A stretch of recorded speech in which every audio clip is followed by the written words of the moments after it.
This is Chandrasekhar, advocate from Dharmapeetham, Guntur. Today we are going to discussing about the majority powers and minority rights under the Companies Act 2013. Yes, majority powers, బలవంతుడిదే రాజ్యం. ఇది ఎక్కడైనా జరిగేటువంటిది. ఎక్కువ మంది ఒక వర్గంగా ఉన్నప్పుడు వారి మాటే చెల్లుబాటు అవుతుంది. మరి అధిక శాతం మందికి ఓకేనా వారి యొక్క మాటకే చెల్లుబాటు అవుతుంది అనేటువంటి విషయం మన సాధారణమైనటువంటి జీవితంలోనే కాదు, కంపెనీల విషయంలో కూడా అదే అవుతుంది. దీనికి సంబంధించి మరి కంపెనీల చట్టం ఏం చెప్తుంది, అలాగే మరి మైనారిటీ షేర్ హోల్డర్స్ యొక్క రైట్స్ ని ప్రొటెక్ట్ చేయటానికి ఇంకేమన్నా ఉందంటే, మంది ఎక్కువైనంత మాత్రాన ఆ అబద్ధం కానీ అసత్యం కానీ లేకపోతే అన్యాయం కానీ న్యాయం అయిపోతాయా? మరి మైనారిటీ షేర్ హోల్డర్స్ యొక్క హక్కుల్ని కాపాడే వ్యవస్థే లేదా అంటే, వీటన్నిటికీ ఈ ఒక్క క్వశ్చన్ మీకు ఆన్సర్ చెప్తుంది అనమాట. We go through that. Nature and scope of majority and minority rights. Majority rights కి సంబంధించి మైనారిటీకి సంబంధించినటువంటి రైట్స్ గురించి మనము అసలు దాని స్వభావం ఎలా ఉంది, దాని పరిధి ఎంతవరకు ఉంది అనేటువంటి విషయాన్ని మనం ఇప్పుడు చూడబోతున్నాం. The share holders can exercise control over the affairs of the company through it's general meetings. Share holders, కంపెనీలో ఎవరైతే పెట్టుబడి పెట్టినటువంటి వాటాదారులు ఉన్నారో ఆ షేర్స్ పర్చేస్ చేసినటువంటి share holders can exercise control over the affairs of the company through it's general meeting. అంటే ఆ కంపెనీ ఓనర్లుగా మనం యజమానులుగా భావించబడేటువంటి షేర్ హోల్డర్స్ యొక్క రైట్స్ కేవలం వారి ఏదైతే ఒక జనరల్ బాడీ మీటింగ్ కంపెనీ నిర్వహించేటువంటి దాంట్లో వారు అక్కడ ఆ హక్కును వినియోగించుకోవటం ద్వారా అంటే అవి అమలవుతాయి అన్నమాట. లైక్ ఎనీ డెమోక్రటిక్ సెటప్, ఈ ప్రజాస్వామ్య రాజ్యంలో చూస్తున్నాం కదండి, ఎన్నికల సమయంలో సో ఏ పార్టీకి అయితే మెజారిటీ వస్తుందో ఆ పార్టీనే పరిపాలన చేస్తుంది. మెజారిటీ వచ్చిన పార్టీ ఏం చేస్తుంది, తనకి ఇష్టానుసారంగా అనేక పథకాలని ప్రవేశపెడుతుంది. దీన్ని ఓకేనా మనం క్వశ్చన్ చేయాలంటే అది రాజ్యాంగబద్ధమా కాదా అని చెప్పి మళ్ళీ జ్యుడిషియల్ రివ్యూకి వెళ్ళాలి. ఆ జ్యుడిషియల్ రివ్యూ కూడా ఓకేనా పరిమితంగానే మనకి కోర్టులు జోక్యం చేసుకుంటాయి. ఎందుకంటే అల్టిమేట్ గా చట్టం చేసే వారిదే అధిక శాతం ఉంటుందన్నమాట, వారికే బలం ఎక్కువగా ఉంటుంది. కొన్ని సందర్భాల్లో మాత్రమే, రాజ్యాంగాన్ని ఉల్లంఘించినటువంటి సందర్భాల్లో మాత్రమే కోర్టులు జోక్యం చేసుకోవటం కారణంగా అక్కడ ఆ చట్టాలని, ఆ రాజ్యాంగానికి వ్యతిరేకంగా ఉన్నటువంటి చట్టాలని చెల్లకుండా చేస్తాయి. ఇక్కడ కూడా డెమోక్రటిక్ సెటప్ అంటే ఒక కంపెనీలో 1000 మందో లేకపోతే 1,00,000 మందో షేర్ హోల్డర్లో ఉన్నారనుకుందాం, మాక్సిమం 1,00,000 షేర్ హోల్డర్స్ ఉన్నారనుకుందాం. ఒకవేళ 51,000 మెజారిటీ షేర్ హోల్డర్స్ కనుక ఒక సబ్జెక్ట్ మీద, ఒక ఇష్యూ మీద వాళ్ళ అండర్స్టాండింగ్ లో ఉన్నట్లయితే రిమైనింగ్ 49,000 షేర్ హోల్డర్స్ యొక్క ఒపీనియన్ కి రెస్పెక్ట్ ఉండదు. ఎందుకని? మెజారిటీ అల్టిమేట్ ప్రివైల్ అంటే అధిక శాతం మంది తీసుకున్నటువంటి నిర్ణయానికే అక్కడ మొగ్గు చూపటం అనేది, చట్టం కూడా దాన్నే ఆమోదించడం జరుగుతుంది. కాబట్టి మెజారిటీ షేర్ హోల్డర్స్ యొక్క డెసిషన్సే, నిర్ణయాలే ఆయా కంపెనీల్లో అమలు జరుగుతూ ఉంటాయి అన్నమాట. So the decision of the majority of share holders in a company prevails అంటే సో ఎక్కువ మంది, అధిక మంది షేర్ హోల్డర్లు, వాటాదారులు ఏదైతే నిర్ణయం తీసుకుంటారో ఆ నిర్ణయాలకే అమలు అనేది ఉంటుంది, ప్రివైల్ అనేది ఉంటుంది. అంటే వాటికే గౌరవం అనేది ఉంటుంది, ఆచరణ అనేది ఉంటుంది.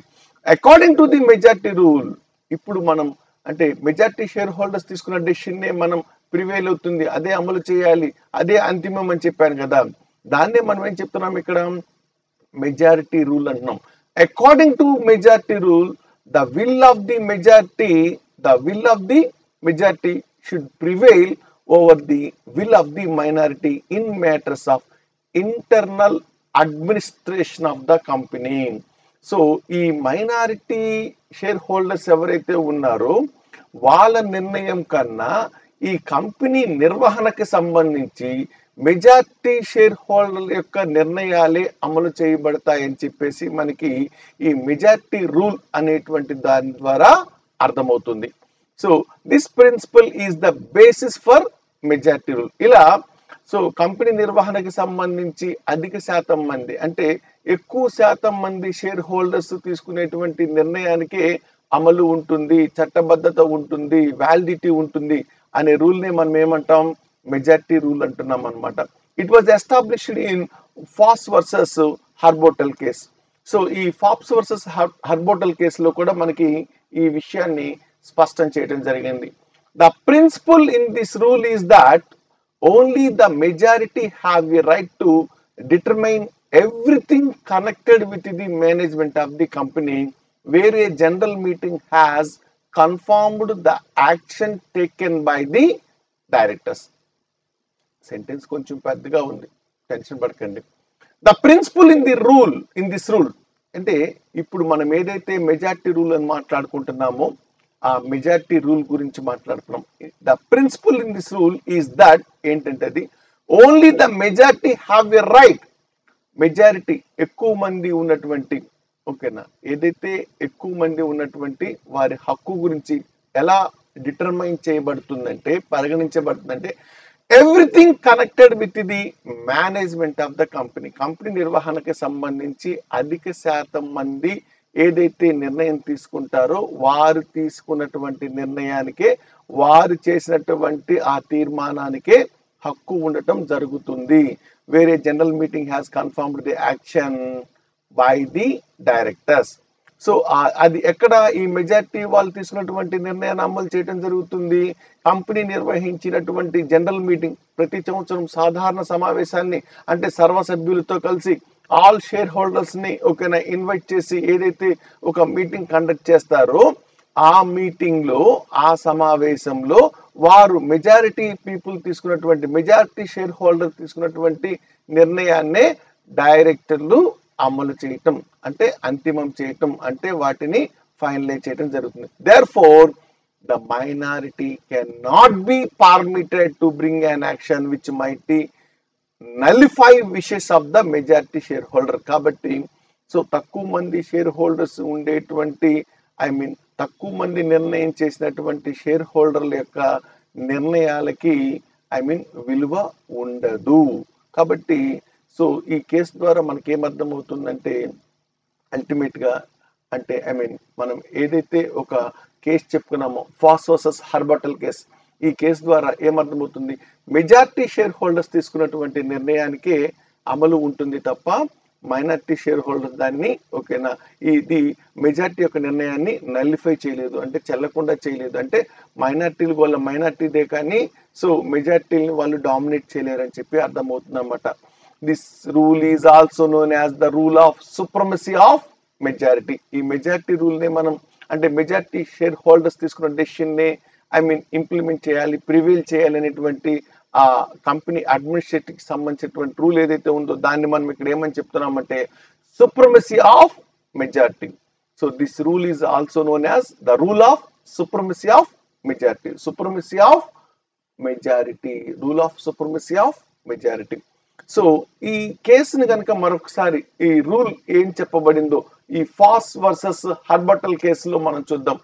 Two minority shareholders, namely Foss and Turton, belonged to Victoria Park Company. So, ఇద్దరు షేర్ హోల్డర్లు ఉన్నారు, ఫాస్ అండ్ టోర్టన్. వీళ్ళిద్దరూ కూడా విక్టోరియా పార్క్ కంపెనీకి చెందినటువంటి వారు. Alleged that the directors were guilty of fraudulent and illegal transactions whereby the property of the company has been misapplied and wasted. వీరిరువురు కూడా ఏం చేశారంటే అయ్యా ఇక్కడ మెజారిటీ నిర్ణయం తీసుకున్నటువంటి డైరెక్టర్లు ఎవరైతే ఉన్నారో వాళ్ళు ఈ కంపెనీ యొక్క ఆస్తుల్ని వీళ్ళు ఉద్దేశపూర్వకంగా మోసపూర్వకంగా వాళ్ళు పాడు చేస్తున్నారు, ఆగం చేస్తున్నారు అని చెప్పేసి వీళ్ళు ఆరోపణ చేశారు, అంటే కేసు వేశారనమాట. The main allegation was that certain mortgages were improperly given over the company's property. వీళ్ళు ప్రధానంగా చేసినటువంటి ఈ ఫాస్ అండ్ టొట్టన్ వర్సెస్ ఈ ఇద్దరు ఈ షేర్ హోల్డర్స్ ఎవరైతే ఉన్నారో ఫాస్ అండ్ టొట్టన్, వీరిరువురు ఏమని ఆరోపిస్తున్నారు? ప్రధానంగా వాళ్ళు చేసినటువంటి ఆరోపణ ఏంటి? సర్టైన్ మోర్టగేజెస్ అంటే కంపెనీకి సంబంధించినటువంటి స్థిరాస్తులు ఏవైతే ఉన్నాయో ఆ స్థిరాస్తులని మోర్టగేజ్ తనఖా పెట్టడం జరిగింది. ఏ పద్ధతిలో సక్రమంగా పెట్టారా? Were improperly given over the company's property.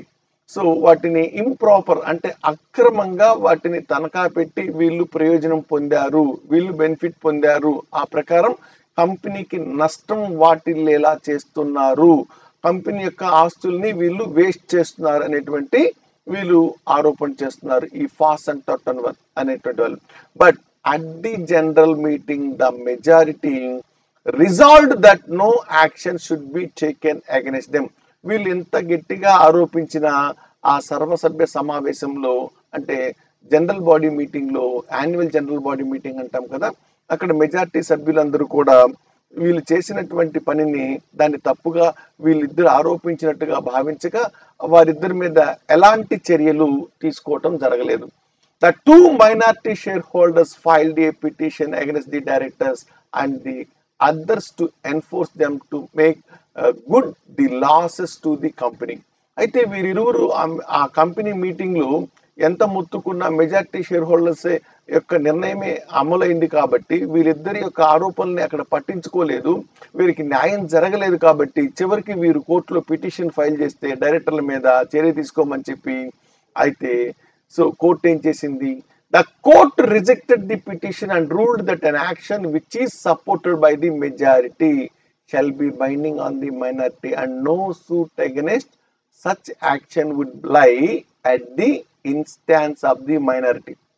Court కూడా వీరు ఇరువురు దాఖలు చేసినటువంటి ఆ పిటిషన్ ని తిరస్కరించటమే కాదు, ఏమని చెప్పింది? ఈ మెజారిటీ షేర్ హోల్డర్స్ ఏదైతే నిర్ణయం తీసుకున్నారో అది మాత్రమే బైండ్ అవుతుంది, కానీ ఈ మైనారిటీ షేర్ హోల్డర్స్ నిర్ణయాన్ని మెజారిటీ మీద మేము బైండ్ చేయలేము. అంటే సో ఈ మైనారిటీ వాళ్ళు చెప్పినటువంటి అంటే తక్కువ మంది షేర్ హోల్డర్స్ యొక్క నిర్ణయాన్ని మేము వీరి యొక్క ఆలోచనని ఓకేనా మేము అమలు చేయలేము. ఎందుకంటే కంపెనీలో షేర్ హోల్డర్స్ మెజారిటీ మెంబర్స్ తీసుకునే డెసిషన్స్కే ఈ డెమోక్రటిక్ వేలో అంటే వాళ్ళు కావాల్సినటువంటి నిర్ణయాలు వాళ్ళే ఓటింగ్ ద్వారా చేసుకుంటారు కాబట్టి మెజారిటీ షేర్ హోల్డర్స్ యొక్క రూలే ప్రివేల్ అవుతుంది వాళ్ళ చట్టం ప్రకారం. అందువల్ల కోర్టులు మేము జోక్యం చేసుకోలేమని చెప్పేసి ఈ మైనారిటీ షేర్ హోల్డర్స్ అయినటువంటి వారిరువురు ఈ ఫాస్ అండ్ అదర్ పర్సన్ చేసినటువంటి పిటిషన్ ని తిరస్కరించడం జరిగిందనమాట. The rule of majority was applied in MacDougall versus Gardiner. ఈ కేసు చూసినట్లయితే according to the Mellish LJ ఆయన ఏం చెప్పారంటే, if the thing complaint is a thing which, ఏదైతే ఒక ఫిర్యాదు చేయటం కంప్లైంట్ అనేది వచ్చిందో అది ఎలాంటిది? In substance the majority of the company are entitled to do or something has been done irregularly which the majority of the company are entitled to do regularly. So ఇక్కడ కేసుని కనుక మీరు పరిశీలించినట్లయితే the majority of the company are entitled to do, కంపెనీలో అధిక మంది అంటే ఎక్కువ మంది, మెజారిటీ అంటే సో అధిక శాతం మంది చేయగలిగినటువంటి పని ఏదైతే ఉందో ఆర్ సంథింగ్ అది ఏదైనా కావచ్చు, హ్యాస్ బీన్ డన్ ఇర్రెగ్యులర్లీ, ఆ చేసిన పని ఎలా ఉంది? రెగ్యులర్ గా ఉందా? సక్రమంగా ఉందా? లేదు, ఇర్రెగ్యులర్ గా అంటే అక్రమంగా ఉన్నప్పుడు which the majority of the company are entitled to do regularly. అలా వారు ఇర్రెగ్యులర్ గా చేసిన దాన్ని మనం రెగ్యులర్ గా చేయొచ్చు, అంటే అక్రమంగా చేసిన దాన్ని సక్రమంగా చేయొచ్చు అనేటువంటి తీర్పు ఇక్కడ రావడం జరిగింది.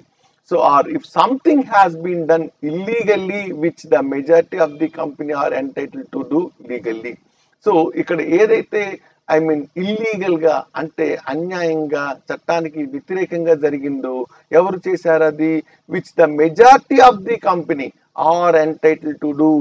సో అందులో అధిక శాతం మంది చేసిన దాన్ని to do legally. So legal గా చేయాల్సిన దాన్ని వాళ్ళు ఇల్లీగల్ గా అంటే చట్టానికి వ్యతిరేకంగా చేసినట్లయితే there can be no use in having litigation about it. So అలా న్యాయంగా చేయాల్సిన దాన్ని మెజారిటీ పీపుల్ అంతా కలిసి అన్యాయంగా చేసినట్లయితే there can be no use, దాని వలన ఎలాంటి ప్రయోజనం ఉండదు. ఎందుకంటే చేయాల్సిన పని సక్రమంగా చేయాలి, కానీ అక్కడ ఎలా జరిగింది, అక్రమంగా జరిగింది. The ultimate end of which is only, ఇక్కడ అంతిమంగా మనకి ఓకేనా ఏముందంటే దట్ ఈ meeting has to be called and then ultimately the majority gets its wishes. ఎప్పుడైనా సమావేశం పెట్టినప్పుడు ఏమవుతుంది అక్కడ, సో మెజారిటీ ఓకేనా ఎవరైతే ఉంటారో అధిక శాతం మంది ఏదైతే కోరుకుంటారో సహజంగా అధిక శాతం మంది చేసినటువంటి నిర్ణయాలే అమలు జరుగుతాయి. అయితే ఇప్పుడు దాకా అధిక శాతం మంది చేసేటువంటికి దానికి జరుగుతుంది. సపోజ్ చూడండి, చిన్న ఎగ్జాంపుల్, మీరు ఒక 5 ఫ్రెండ్స్ అందరు కలిసి ఒక చిన్న పార్టీ చేసుకుందాం అనుకున్నారు. మీలో ఒక రెస్టారెంట్కి వెళ్దామని చెప్పేసి ఒక నిర్ణయం ఒకరు చేశారు, ఇంకొకళ్ళు ఇది కాదు ఇంకొక మరొక రెస్టారెంట్కి వెళ్దామని చెప్పేసి మరొకరు ఇంకొక నిర్ణయం చేశారు. ఇప్పుడు ఇద్దరి మధ్య ఇష్యూ వచ్చినప్పుడు మెజారిటీ పీపుల్ చెప్తే ఈ 5గురిలో కనీసం 3-4 ఓకేనా ఏమవుతుంది, సో వాళ్ళు కనుక నిర్ణయం తీసుకున్నట్టయితే ఆ పాపం 5వ వాడు ఇది మంచిదిరా బాబు అని వేరే చెప్పినా కానీ ఎక్కువ మంది దీనికి సిద్ధపడ్డారు కాబట్టి మనమందరం కూడా ఎక్కువ మంది తీసుకున్న నిర్ణయాన్ని అమలు చేయాల్సి వస్తుంది. అదే కంపెనీ రూల్లో కూడా ఇక్కడ మనకి మెజారిటీ రూల్ అలాగే ఉంటుంది. సో అయితే అన్ని సందర్భాల్లో అధిక శాతం మంది చేసినటువంటి నిర్ణయాలు అలానే తూచా తప్పకుండా ఆచరించాలా, అంటే వాళ్ళు అన్యాయం చేసిన వాటిని ఆ కంపెనీకి నష్టం వాటిల్లుతున్నా మిగతా వాళ్ళు భరించాల్సిందేనా, ఆ కంపెనీ నష్టపోవాల్సిందేనా అంటే దీనికి కొన్ని మినహాయింపులు అనేవి ఇవ్వటం జరిగింది. Exception to this the rule of majority. ఈ మనం ఇప్పుడు మాట్లాడుకునేటువంటి ఆ రూల్ ఆఫ్ మెజారిటీకి సహజంగా మెజారిటీ షేర్ హోల్డర్స్ తీసుకునే డెసిషన్సే ప్రివేల్ అవుతాయి. కోర్టులు కూడా మనకి ఫాస్ వర్సెస్ ఓకేనా ఆ కేసులో చెప్పడం జరిగింది. అయితే ఇక్కడ మరి ఎక్సెప్షన్స్ ఏంటి అంటే మెజారిటీ తీసుకున్న మైనారిటీ వాళ్ళ యొక్క రైట్స్ ఏవైతే ఉన్నాయో వాటిని ప్రొటెక్ట్ చేయాలి అని చెప్పేటువంటి సందర్భం మనం ఇప్పుడు చూడబోతున్నాం. This rule however does not prevail in all situations. A rule prevail అవ్వదు అన్ని సందర్భాల్లో, రూల్ ఆఫ్ మెజారిటీ అనేది. Let us examine some exception to the rule of majority. ఇప్పుడు మనం ఆ రూల్ ఆఫ్ మెజారిటీకి సంబంధించినటువంటి కొన్ని ఎక్సెప్షన్స్ ని ఇప్పుడు చూద్దాం. A, acts ultra vires. B, fraud on minority. C, acts requiring special majority. D, wrong doers in control. E, individual membership rights. F, apprehension and mismanagement. వీటిని ఒక్కొక్క దాన్ని మనం 1 to 1 చూద్దాం. A, acts ultra vires. ఇందాక మనం ఏ రూల్లో ఉన్నాం, rule of మెజారిటీలో ఉన్నాం. అంటే రూల్ ఆఫ్ మెజారిటీ అంటే ఏంటి, ఇక్కడ ఎక్కువ మంది తీసుకునే నిర్ణయాన్నే అది ఎటువంటిదైనా కానీ అమలు చేస్తాం. సహజంగా అది తప్పైనా ఒప్పైనా ఎక్కువ మంది ఆమోదించారు కాబట్టి అది అది అదే అమలు అవుతుంది. అది తప్ప ఒప్పని పక్కన పెట్టండి, ఎక్కువ మంది తీసుకున్న నిర్ణయానికి ఎక్కువ దానికి అమలు అనేది వస్తుంది, దానికే ఎగ్జిక్యూషన్ వస్తుంది, దానికే ఫోర్స్ వస్తుంది అనమాట, దానికి పవర్ ఉంటుంది నిజానికైతే కనుక. అయితే ఇప్పుడు మనం మాట్లాడుకునేటువంటి ఈ ఎక్సెప్షన్స్ కారణంగా ఆ డెసిషన్ తీసుకున్నటువంటిది మెజారిటీ పీపుల్ అయినా కూడా అది వ్యాలిడ్ అవ్వదు, దాన్ని ఎన్ఫోర్స్ చేయలేము. ఏ సందర్భంలో, first acts ultra virus. The majority rule cannot be applied where the acts of the majority shareholders are ultra virus or illegal, which are in violation of the articles, memorandum and the Companies Act 2013. అంటే ఎక్కువ మంది చట్టానికి విరుద్ధంగా ఆ share holders అందరూ company articles లో కానీ company యొక్క మెమోరాండంలో కానీ చెప్పబడ్డటువంటి విషయాల్ని కాదని చెప్పి వారు అల్ట్రా వైరస్ అతిక్రమించి అంటే బియాండ్ ది పవర్, సో వాళ్ళ పరిధికి మించి కనుక నిర్ణయాలు తీసినట్లయితే ఈవెన్ మెజారిటీ షేర్ హోల్డర్స్ చేసినటువంటి డెసిషన్ అయినా కానీ, నిర్ణయం అయినా కానీ దానికి వ్యాలిడిటీ ఉండదు, అది రెగ్యులర్ అవ్వదు, ఇర్రెగ్యులర్ అవుతుంది, అంటే అది చెల్లకుండా పోతుంది. So this is the first exception. Next ఇక్కడ ఒక కేసు కనుక మనం గమనించినట్లయితే, Bharat insurance company limited versus Kanhaiya Lal AIR 1935 ఈ కేసుని కనుక మనం గమనించినట్లయితే, where the plaintiff who was a shareholder of a respondent company. ఇప్పుడు కేసు వేసిన వ్యక్తి ప్లైంటిఫ్ ఎవరంటాం, ఒకటి షేర్ హోల్డరు. మనం ఎవరి మీద అయితే కేసు వేసామో, ఓకే, కన్హయా లాల్ అనేటువంటి ఈ కంపెనీ ఏదైతే ఉందో, ఆ పర్సన్ ఎవరైతే ఉన్నాడో అతను ఎవరు, where the plaintiff who was a shareholder of a respondent company. ఈ రెస్పాండెంట్ కంపెనీలో అతను shareholder. Complaint about the several investments being made by the company without adequate security. ఎలాంటి హామీలు పొందకుండానే ఈ కంపెనీ చాలా వాటిల్లో పెట్టుబడి పెట్టడం అని చెప్పేసి అతను ఆరోపించాడు. which was contrary to the memorandum and therefore sought a permanent injunction against the company making any such further investments. అయితే ఇతను ఆరోపించింది ఏంటి, ఈ కంపెనీ గుడ్డిగా అక్కడ పరిశీలించకుండా, అక్కడ జాగ్రత్తలు ఏం తీసుకోకుండా, అంటే భద్రతకి సంబంధించి, అంటే వీళ్ళు పెట్టిన పెట్టుబడి ఒకవేళ ఏదైనా పొరపాటు జరిగితే ఆ కంపెనీ నుంచి ఇతర పెట్టుబడి పెట్టిన చోట నుంచి మనం రికవర్ చేసుకోలేమా అనేది గమనించకుండానే అది ఈ కంపెనీ యొక్క మెమరాండం ని, ఆర్టికల్స్ ని వ్యతిరేకిస్తూ దీనికి పరిధి లేకపోయినా మరి బియాండ్ ది పవర్ వీళ్ళు ఇన్వెస్ట్మెంట్ చేయడం జరిగిందనమాట. The court ruling for the plaintiff said that even though it in matters of internal management the company was the best judge and the rule was that the court should not interfere.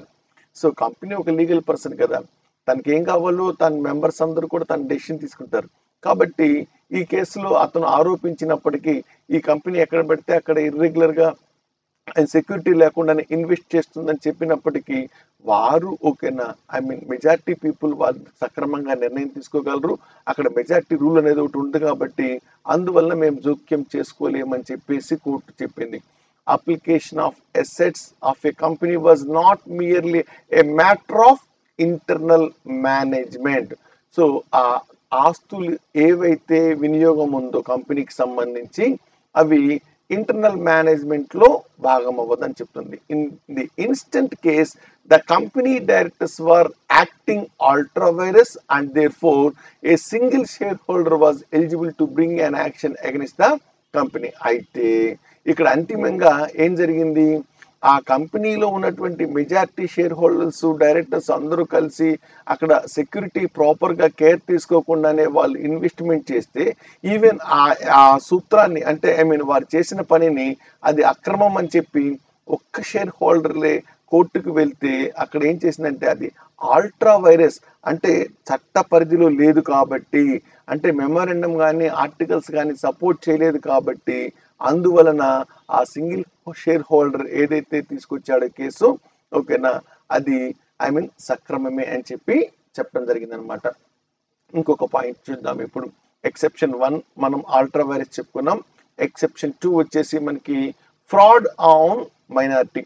The majority rule cannot be applied where the acts of majority shareholders amount to fraud on the minority shareholders. చూడండి, so and the company is not prevented from taking action against the majority wrongdoers. అంటే majority rule ఉన్నంత మాత్రాన, అంటే ఎక్కువ మంది కలిసి ఏదైతే నిర్ణయం చేస్తే అదే అమలు జరిగిద్ది అనేటువంటి సిద్ధాంతం ఉన్నప్పటికీ కూడా డెమోక్రటిక్ వేలో, అయితే మైనారిటీ షేర్ హోల్డర్స్ వాళ్ళ హక్కులు ఏవైతే ఉంటాయో వాళ్ళని మోసం చేసి వారి హక్కుని కాలరాస్తూ ఓకేనా ఏదైనా చేస్తే అది చెల్లదు అని చెప్పేటువంటి సెకండ్ ఎక్సెప్షన్ అన్నమాట.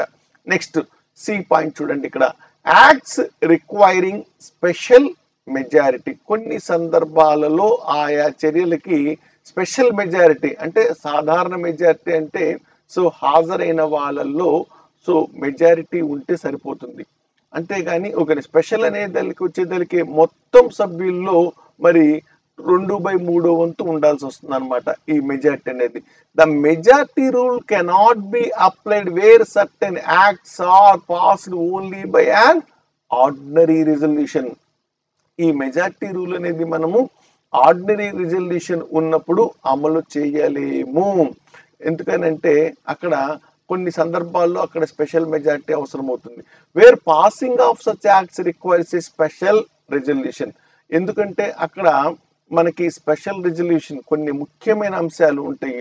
అలాంటి సందర్భాల్లో సో అందరూ కలిసి నిర్ణయం తీసుకోవాల్సి ఉంటుంది. అంటే ఎక్కువ మంది ఒక ప్రత్యేకమైనటువంటి తీర్మానం చేయాల్సి ఉంటుంది. అలా ప్రత్యేక తీర్మానం చేయాల్సి వచ్చినప్పుడు మరి ఎక్కువ మంది తీర్మానం చేసిన దాన్ని హాజరైన వాళ్ళలో కొంచెం మెజారిటీ ఉంటే సరిపోతుంది అనేటువంటి విషయం ఇక్కడ సరిపోదు అనమాట. If the majority purport to do any such act passing only an ordinary resolution or without passing special resolution in the manner required by the law, any member or members can be an action to restrain the majority. అంటే ఇక్కడ ప్రత్యేక తీర్మానం ద్వారా అంటే special majority ద్వారా చేయాల్సినటువంటి పనులని కేవలం ఆర్డినరీ మెజారిటీ ద్వారా ఓకే మంది ఎక్కువ ఉన్నాం కదా అని చెప్పేసి హాజరైన వాళ్ళలో వీళ్ళు ఏదైనా మసిపూసి మారేడికాయ చేసేటువంటి ఎక్కువ మంది పనులు చేస్తే దానికి వ్యాలిడిటీ ఉండదు. ఎందుకని అక్కడ స్పెషల్ రెజల్యూషన్ కదా చేయాల్సింది. అంటే ప్రత్యేకంగా అంటే మనకి 175 మంది ఒప్పుకోవాల్సిన చోట హాజరైందే 75 మంది, అందులో 35 మంది ఒప్పుకున్నట్లయితే చాలా తేడా ఉంటుంది. కాబట్టి ఇలా ఓకేనా ఆర్డినరీ రిజల్యూషన్స్ ద్వారా మనం సో అంగీకరించలేము, వాటికి చట్టబద్ధత ఇవ్వలేము. ఎందుకని అలాంటి విషయాలకి సంబంధించి అక్కడ మనకి సో ఇక్కడ మనకి ఏం అవసరం అవుతుంది, స్పెషల్ రిజల్యూషన్ ప్రత్యేక తీర్మానం అవసరం అవుతుంది. కాబట్టి అలాంటి సందర్భంలో మెజారిటీ రూల్ మనం అప్లై చేయలేం. Next wrong doers in control.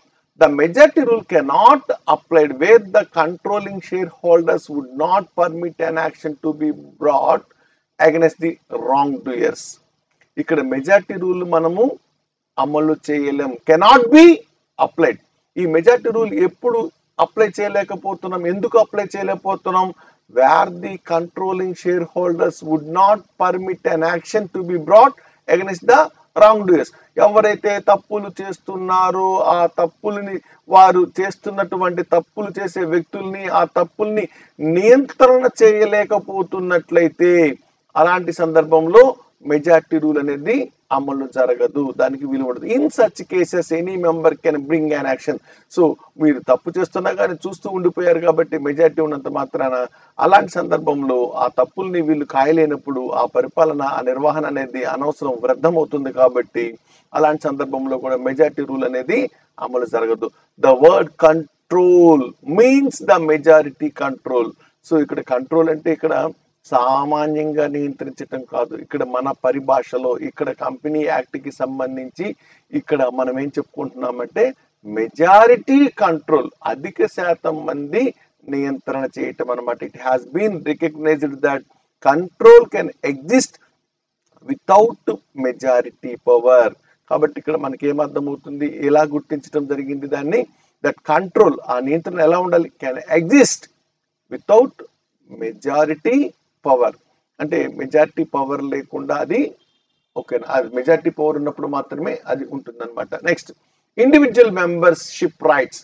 The majority rule cannot be applied for the simple reason that every share holder has certain personal rights conferred by articles and the act it self. ఏమండి ఎక్కువ మంది ఉన్నంత మాత్రాన నాకున్న హక్కుని మిమ్మల్ని తీసేయమని చెప్పారా, నాకున్నటువంటి హక్కుని మీకు లేకుండా చేయమని చెప్పారా? లేదు కదా. కాబట్టి ప్రతి వ్యక్తికి ఒక హక్కు ఉంటుంది. కాబట్టి ఆ హక్కుని కాపాడాల్సిన చట్టం ఏదైతే హక్కు ఇచ్చిందో సో ఆ హక్కుని కాపాడి తీరాల్సిందే. చూడండి, మొన్న ఒక రాజకీయ పార్టీ ఒక దళిత యువకుడిని సో చట్టం పోలీసులు మా చేతుల్లో ఉన్నారు, చట్టం మా చేతుల్లోనే ఉంది కదా, అధికారం మా చేతుల్లోనే ఉంది కదా అని అతనిని శిరోముండనం చేశారు. అతన్ని అవమానకరుస్తూ అతని హక్కులకి భంగం కలిగిస్తూ అతనిని బాగా ఇబ్బంది పెట్టారు. అయితే హైకోర్టు ఈ విషయంలో ఏం చేసింది, అక్కడ చట్ట ప్రకారం వీరు చేసింది కరెక్ట్ కాదు అని చెప్పి తీర్పు చెప్పడం జరిగింది.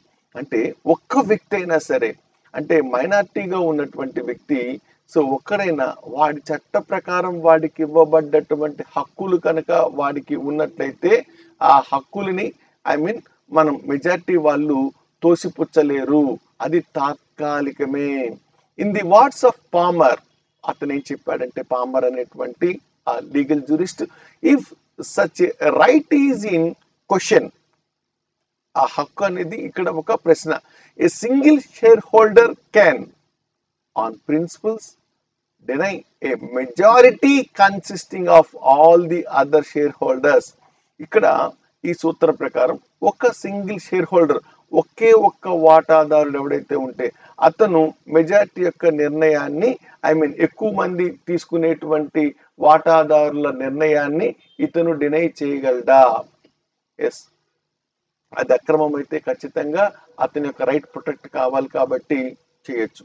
నెక్స్ట్, అది మినహాయింపే అన్నమాట. Apprehension and mismanagement.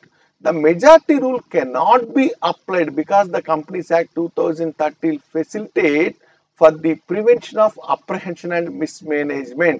సో ఇక్కడ ఈ 2013లో వచ్చినటువంటి కంపెనీల చట్టము ఏం చెప్తుందంటే మనకి మెజారిటీ రూల్ ని మనము అమలు చేయలేం, అప్లై చేయలేం అని చెప్తుంది. ఎందుకని? ఈ మిస్మేనేజ్మెంట్, అప్రహెన్షన్ అంటే మనకి ఎప్పుడైనా కానీ అధికార దుర్వినియోగం చేస్తూ, అంటే కంపెనీ యొక్క హక్కుల్ని భంగపరుస్తూ ఏదైనా చెడ్డ పనులు చేస్తున్నట్లయితే, ఆ మిస్మేనేజ్మెంట్ దుర్వినియోగమైనటువంటి అధికారాన్ని కనుక పాల్పడుతున్నట్లయితే అలాంటప్పుడు మెజారిటీ రూల్ అమలులో ఉండదు. అంటే మెజారిటీ రూల్ అమల్లో ఉండదు ఇక్కడ ఒక మినహాయింపు అనమాట. ఎందుకని?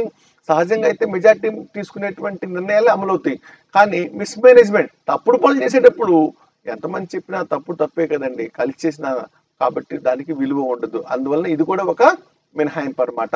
సో వీటికి సంబంధించి మనకి sections 241 and 242 are the exceptions to the rule in Foss versus హార్బోటల్.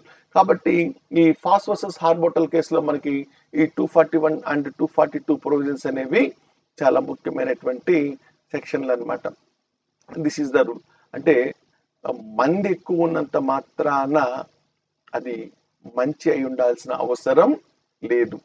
అంటే ఒకవేళ అది తక్కువ మంది వ్యక్తులకి చేసేటువంటి అన్యాయమైనప్పటికీ కూడా సో మైనారిటీ షేర్ హోల్డర్స్ యొక్క రైట్స్ ని ప్రొటెక్ట్ చేస్తూ చట్టంలో ఎన్నో మినహాయింపులు ఉన్నాయి కాబట్టి అన్ని వేళలా మెజారిటీ పవర్ అనేది ప్రివేల్ కాదు. దీనికి కొన్ని మినహాయింపులు ఉన్నాయి. సాధారణంగా ఏదైనా ఒక పని చేయాలంటే ఎక్కువ మంది చేసేటువంటి ఆ ఆలోచనని, నిర్ణయాన్ని అమలు చేస్తాం, కానీ అది సో అందులో మైనారిటీ వాళ్ళ యొక్క లేదా సంస్థ యొక్క ప్రయోజనాలని కనుక అది సక్రమంగా కాకుండా అక్రమ పద్ధతిలో ఉపయోగించేటట్లయితే ఈ మెజారిటీ రూల్ కి అమలు ఉండదు, వ్యాలిడిటీ ఉండదు, చట్టబద్ధత ఉండదు అనేది మనకి ఈ యొక్క సబ్జెక్ట్ ద్వారా అర్థమవుతుంది. మరిన్ని విషయాలని మరొక వీడియో ద్వారా మళ్ళీ తెలుసుకుంటానికి మరొకసారి కలుసుకుందాం. అప్పటి వరకు సెలవు. ఇట్లు మీ చంద్రశేఖర్. ధన్యవాదాలు.